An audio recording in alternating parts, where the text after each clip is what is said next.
Boa noite, fiquei com a parte inicial da apresentação. A gente escolheu o ELO, que é um sistema inteligente de comunicação assistiva hospitalar. Aqui no slide vai ter a visão geral, que vai ser a introdução, conceitualização, problema, solução e desenvolvimento do projeto. Bom, o ELO, ele é um sistema desenvolvido para facilitar a comunicação entre pacientes e possibilitados de falar e de profissionais de saúde, promovendo um atendimento mais acessível, seguro e humanizado. Durante a internação de alguns pacientes, eles permanecem conscientes, mas não conseguem se comunicar verbalmente devido a algumas condições como intubação, afasias, doenças neurológicas, pós-operatórios e traumas. Esses pacientes eles precisam de interpretação da equipe de saúde e para expressar suas necessidades básicas. Bom, e a ausência de um meio eficiente de comunicação pode resultar em atraso no atendimento, dificuldade para expressar dor, desconforto, aumento de ansiedade do paciente, sobrecarga da equipe de enfermagem, redução da qualidade da assistência. E a solução que a gente propôs é utilizar um tablet que ia ser instalado ao lado do leito do paciente, que permite que ele registre suas necessidades de forma simples e intuitivas. As soluções iam ser imediatamente encaminhadas para a equipe de saúde. E seria um benefício que seria comunicação rápida, atendimento mais eficiente, maior autonomia do paciente, humanização do cuidado. E aqui é o desenvolvimento do projeto. Ele foi dividido em etapas, que são levantamento do problema, pesquisas bibliográficas, definição de requisitos, modelagem do sistema, desenvolvimento do protótipo, implementação na linguagem de programação.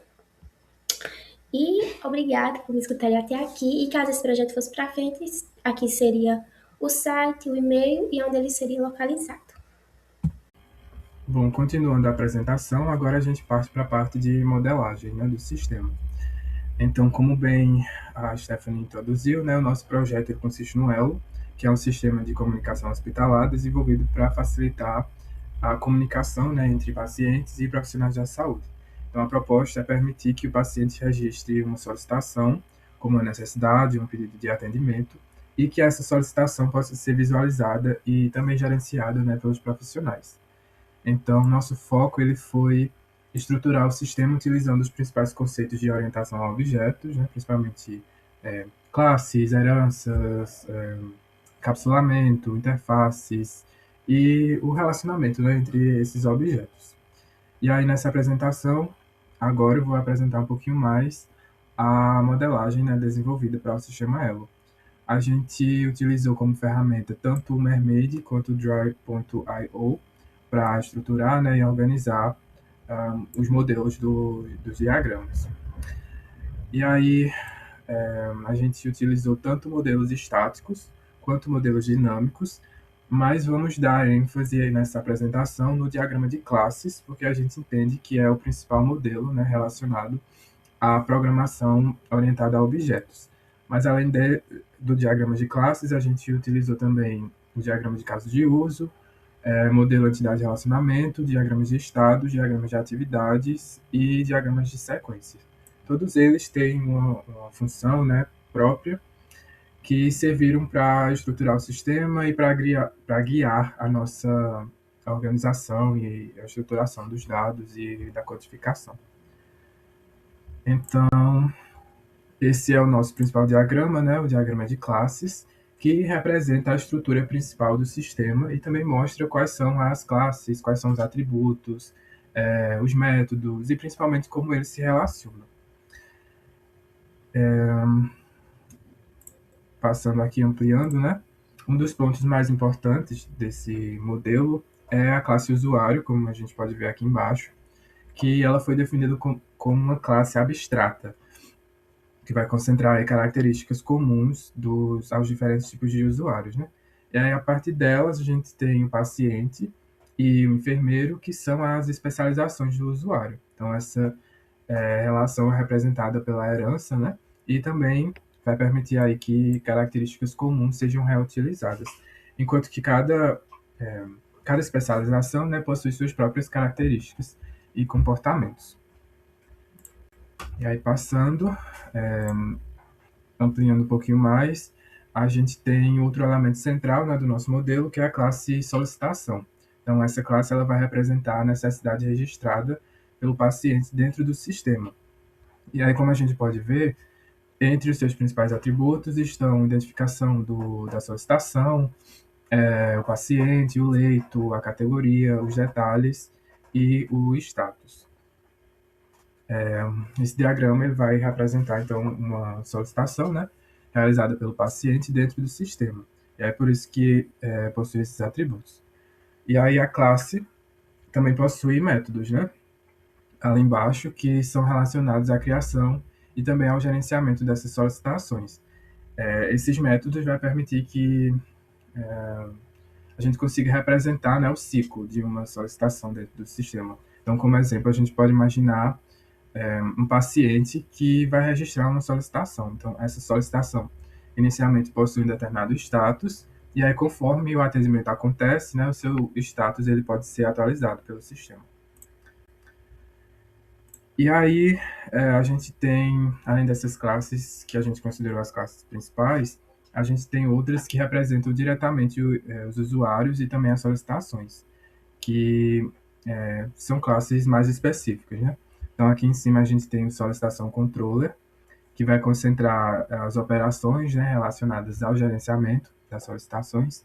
A gente tem o gerenciador de arquivos também, que está relacionado aí ao gerenciamento e à geração dos arquivos e relatórios do sistema. E a gente tem uma classe que é o relatório exception, que representa uma exceção específica para solicitações de erros relacionadas aos relatórios. O nosso sistema ele vai gerar relatórios, e aí a gente pensou em fazer essa classe para ter uma exceção específica, né, para situações de erros. E a gente pode ver que, além de classes, né, individualmente, o aspecto mais importante do...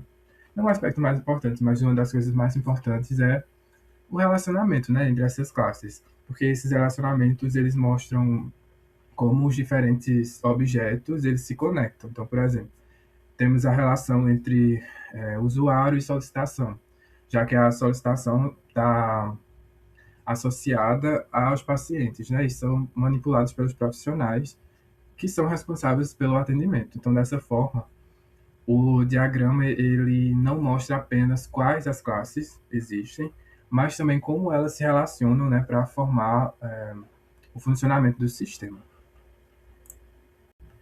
E aí, do diagrama de classe seria basicamente isso, e a gente tem outros diagramas também que a gente fez, vou passar um pouquinho mais por cima, porque, de fato, o principal utilizado para a construção do sistema foi o diagrama de classes, já que o sistema é pautado na programação orientada a objetos, né?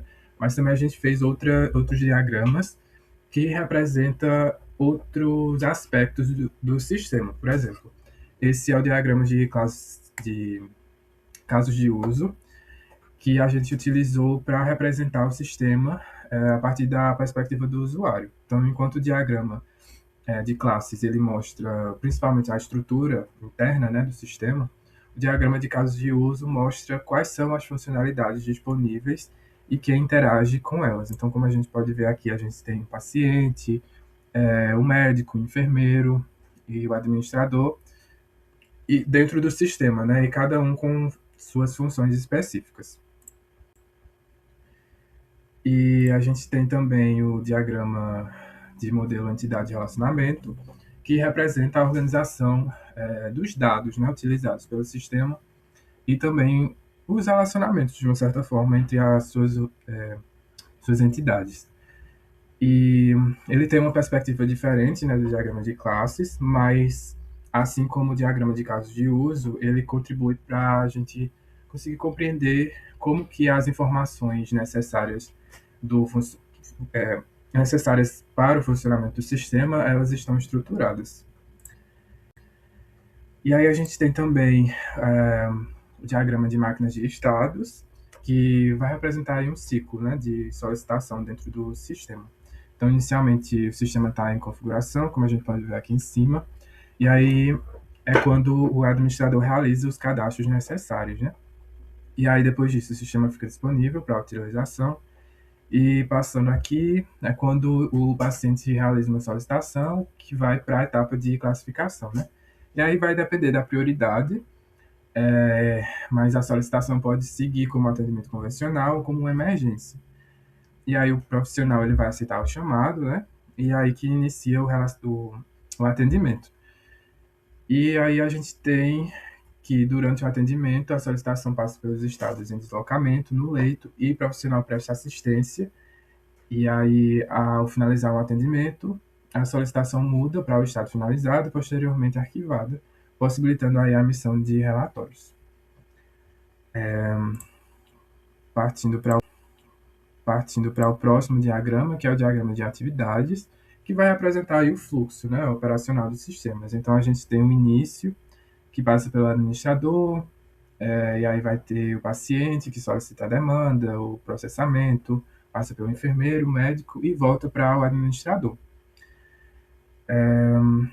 E após o encerramento do atendimento, o administrador ele pode gerar os relatórios, né, e também acompanhar os indicadores do sistema.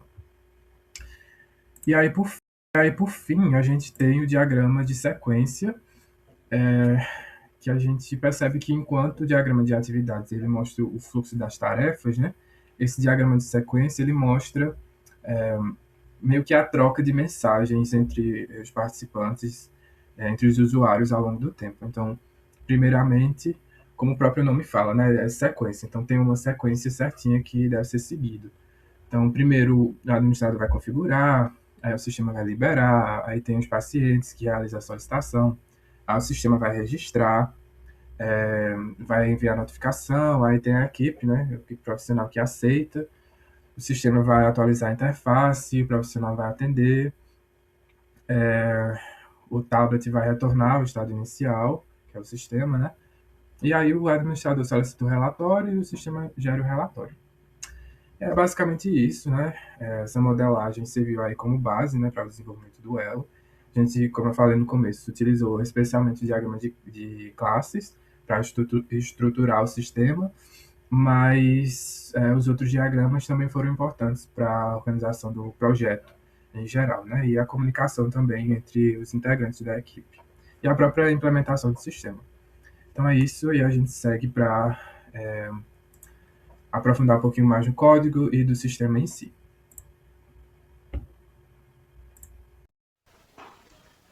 Olá. Bem, por essa parte agora a gente vai fazer a demonstração do código-fonte e a execução do sistema, certo?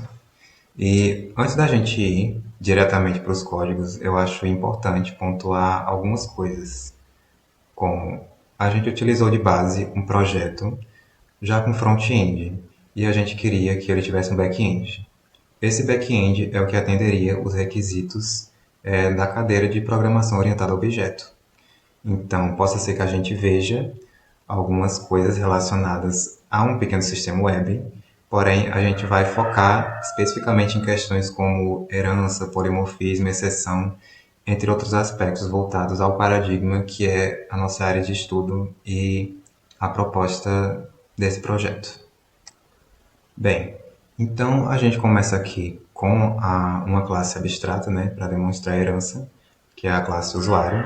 Ela vai implementar uma interface chamada perfil hospitalar, que como método vai ser o obter regras de acesso. Então, essa classe usuário ela vai ter nome e setor, que são atributos comuns aos usuários do sistema do hospital. E, como exemplo, a gente tem a classe paciente enfermeiro, que a gente vai demonstrar logo em seguida. E ele vai ter o construtor, usuário com nome e setor, e os getters e os setters, além do método abstrato de exibir detalhes. Bem, aqui pegando como exemplo a classe paciente, ela vai estender de usuário, né, como superclasse. Ela vai ter o seu construtor, que vai ter como diferencial dessa classe paciente o leito. Então, do super vai herdar tanto o nome quanto o setor, já que são dados em comum dos usuários do sistema. Vai ter os getters e os setters, get e set do leito. E aqui vai ter a sobrescrita de métodos, que é o exibir detalhes, que é do usuário, e obter regras de acesso, que é da implementação que a classe usuário fez da interface. Então a gente aqui tem, obviamente, a sobrescrita do método exibir detalhes adaptado para a classe paciente. Então vai ter o get nome e o get leito. E para a classe enfermeiro, basicamente a gente vai ter a mesma lógica. Ela vai estender de usuário, ela vai ter o seu construtor com o nome e o setor, e o diferencial dela é que vai ter o core, que é um atributo comum dos enfermeiros. O atributo core, ele vai ser propriamente da classe, e os atributos nome e setor herdados de usuário, com o seu get e o set do core, e a sobrescrita dos métodos de exibir detalhes e obter regras de acesso, né, adaptados para a classe enfermeiro. Bem, agora partindo aqui para a classe de solicitação, ela vai ser basicamente o coração dos nossos dados, né? Então ela vai ser a principal entidade, ela vai espelhar a nossa tabela no banco de dados e ela vai guardar as informações como ID do paciente, leito, categoria, status, etc. Bem, todos os atributos dela estão basicamente em private e eles só são acessados pelos métodos públicos, os gets e os setters. E também outra coisa sobre essa classe que a gente criou são os construtores, que como pode ver existem dois aqui, um sem nenhum parâmetro e o outro completo, que tem todos os parâmetros com os atributos dele. E nesse overload a gente pode ver duas funções diferentes para cada um dos construtores, né? Então, o construtor que a gente pode ver aqui, que ele está vazio sem parâmetros, ele vai ser chamado quando o sistema precisa ler um pedido antigo que já está salvo no banco de dados. A exemplo de quando o enfermeiro ele abre o painel e o sistema ele precisa listar os chamados feitos pelo paciente, né? Enquanto o outro construtor, que a gente vê aqui, com os atributos, ele vai ser chamado toda vez que um novo pedido ele aparecer no front-end. Então, como se fosse criar uma ficha nova para cada pedido do paciente. Só também aqui, não deixando de citar dois atributos que a gente está vendo aqui, no local date que a gente usa aqui, marca o momento em que o pedido do paciente ele foi feito, o momento exato, e o status de pendente, que ele cria a garantia que o status por padrão ele nasça pendente. Então isso é uma espécie de regra de negócio e segurança dos dados. Bem, e agora só para dar uma contextualizada melhor sobre os atributos que a classe solicitação tem, basicamente a gente tem o nome do paciente, a gente tem o leito, o setor, a classificação, os detalhes que são as mensagens, mostrar mais para frente o sistema funcionando. A classificação seria os ícones gerais, como água, dor, etc. E os detalhes seriam a mensagem extra da classificação, como se está sentindo dor, está sentindo onde, em que forma, em que intensidade, etc. A prioridade, se vai mostrar que é alto, se é normal, alta, emergência. Os status, pendente, em andamento, concluída. E uma variável para marcar o tempo, né? Gravar o momento em que o pedido entrou na fila. Bem, daqui a gente vai passar para a classe da exceção personalizada que a gente fez. Então a gente fez aqui relatório exception, que vai estender de exception, e ela vai dar uma mensagem. Essa mensagem vai ser repassada para a classe mãe, e ela vai apitar assim que o bloco do try-catch, que vai estar em solicitação controller, ela dê alguma coisa. Bem, já que já citado a solicitação controller, a gente vai vir para ela. Então, o controller ele vai ser a porta de entrada que recebe os cliques da tela do front-end. Então, alguns termos daqui que estão nessa classe são, de uma forma mais resumida, o hash controller, que basicamente vai ser o que vai indicar que essa classe ela é uma API. O termo request mapping, que vai ser o endereço, né, pelo qual as requisições feitas pelo sistema vão ser enviadas para essa classe responder.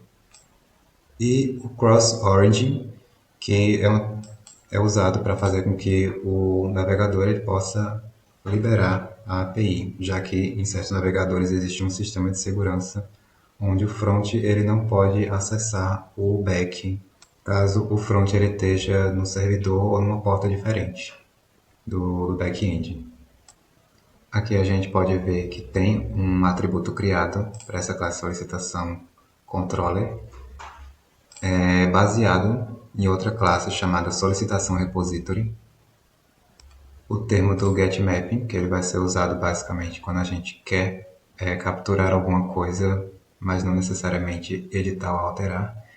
Então ele está sendo usado aqui para esse método, que tem uma coleção, né?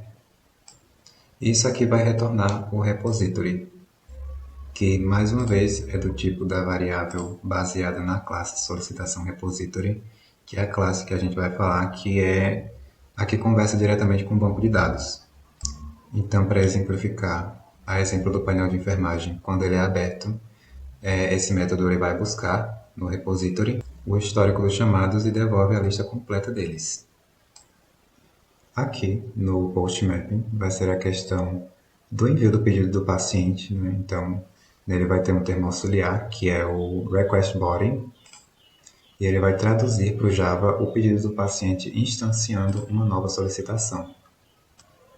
Aqui no put mapping, como no exemplo em cima, a enfermagem clica em aceitar ou finalizar, então ele vai atualizar o status quando o enfermeiro clicar no pedido e mudar de pendente para finalizado. E aqui tem um termo auxiliar, que é o path variable, que ele vai capturar a identificação, que é o ID, para saber qual chamado precisa ser alterado na fila. Bem, aqui passando para o método exportar relatório, a gente também vai ter um getMapping, porém com outro endereço para não haver conflito na rota de chamados. E aqui também, finalmente, a gente vai ter o try-catch, onde se o computador bloquear a ação de criar o arquivo txt, o try-catch ele vai pegar a exceção e ele só vai lançar uma mensagem controlada.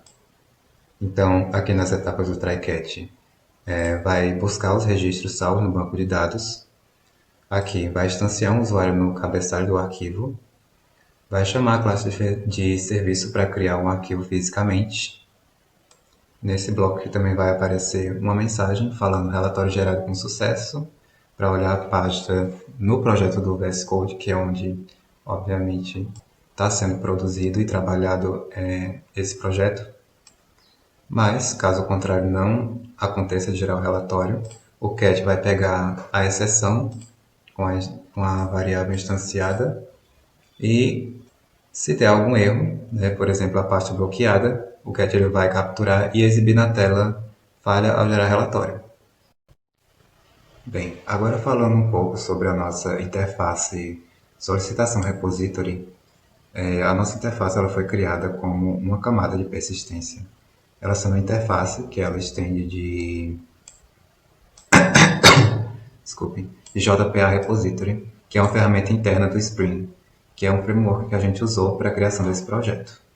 E só corrigindo alguns erros, a nossa interface criada, que foi meio que instanciada na solicitação controller, ela não foi de fato instanciada, sendo ela sido criada depois para suprir uma função importante na persistência. E o que acontece de fato é um termo no Spring Boot sem dar muitos detalhes, já que não é exatamente o foco, é o que a gente chama de injeção de dependência. E passando aqui para o gerenciador de arquivos, que meio que é o motor do relatório, ele vai receber a lista de solicitações do usuário administrador para escrever fisicamente um documento em texto, TXT, na pasta do projeto. Bem, falando um pouco mais sobre essa classe, a gente vai ter um método que ele vai gerar o arquivo TXT com o histórico do banco de dados. Então a gente tem aqui lista de solicitações e o usuário, juntamente com throws, que indica que esse método ele pode disparar a nossa seção que a gente criou, a nossa solicitação personalizada.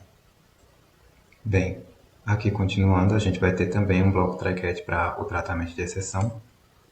Então, aqui vai ser basicamente o processamento do arquivo dentro do try-catch, escrevendo no formato que é programado. E aqui também vai ter um if e um else, uma condicional, para perguntar, inclusive, se por acaso se tem alguma solicitação registrada no banco, caso contrário dela ser vazia, ela vai cair aqui. E também no cat a gente pode pegar uma exceção. o lançamento do throw para a nossa sessão personalizada caso dê erro de salvar o arquivo. Bem, aqui na área de teste, já com a interface do sistema, a gente vai entrar aqui em administrador com algum exemplo de usuário e senha. Aqui eu já cadastrei um setor, um leito e um paciente cadastrado. Então a gente sai daqui, vai para paciente com o nome, com o respectivo nome que foi dado. Então o nome que eu dei como exemplo no paciente cadastrado foi João. Vamos entrar aqui em João. E João ele pode escolher qualquer uma dessas, né, uma classificação, como dor. Ele vai dizer se está com dor de cabeça, qual a intensidade da dor e como que é essa dor. Vamos colocar aqui contínua.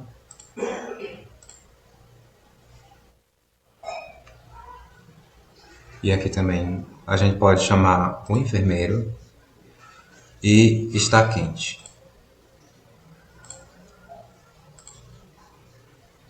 Pronto.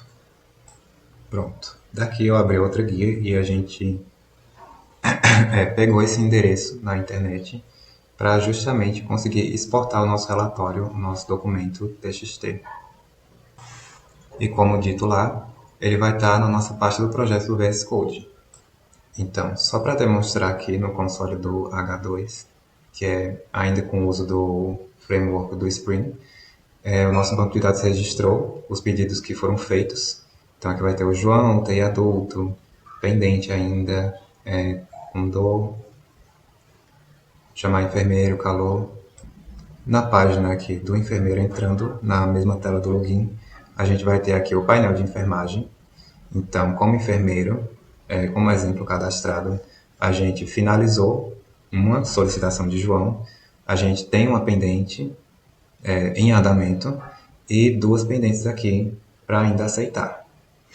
Atualizando o banco, ele vai estar assim. E por fim, basicamente, o nosso arquivo criado TXT vai estar aqui, histórico chamado. Então aqui vai ter o relatório do sistema que a gente colocou, o ID do chamado, o paciente, o enfermeiro que a gente instanciou. E é isso. O arquivo TXT foi criado.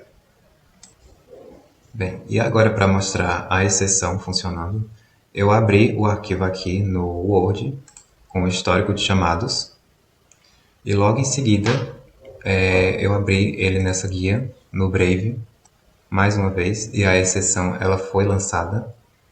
Como a gente pode ver aqui, falha ao gerar relatório, erro fatal, tentar salvar o arquivo histórico, chamado TXT, o arquivo já está sendo usado por outro processo. Nesse caso, justamente porque ele já está aberto no Word. Acontecendo assim, no fim de tudo, uma espécie de bloqueio de arquivo e a exceção ela sendo lançada. Bem, para o nosso trabalho, o nosso sistema, na demonstração e execução do sistema é isso. Espero que tenham gostado.